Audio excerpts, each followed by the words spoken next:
ریاست اتر پردیش میں مجلس AIMIM اور اپنا دل کے درمیان اتحاد کا اعلان۔ کل ہند مجلس اتحاد المسلمین AIMIM اور اپنا دل کمار وادی نے اتر پردیش میں آئندہ لوک سبھا الیکشنز کے لیے اتحاد کا اعلان کیا۔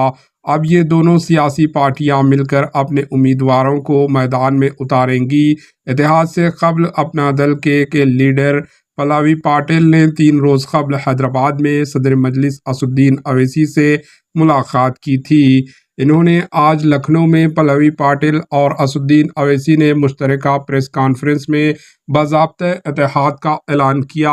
اتحاد کی جانب سے پچھڑا، دلت اور مسلمانوں کا نعرہ دیا جا رہا ہے۔ پریس کانفرنس میں ڈاکٹر پلاوی پاٹل اور اسد الدین اویسی نے اتر پردیش میں اتحاد کا اعلان کیا، جبکہ اس اتحاد میں دیگر پارٹیاں جیسے پریم چند کی پرتیشنل مانو سماج پارٹی اور راشٹریہ ادے پارٹی بھی شامل ہے۔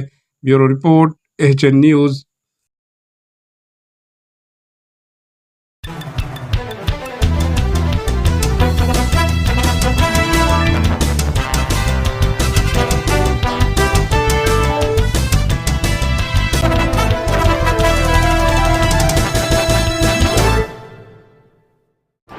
HN نیوز کو لائک کریں، شیئر کریں اور سبسکرائب کرنا نہ بھولیں۔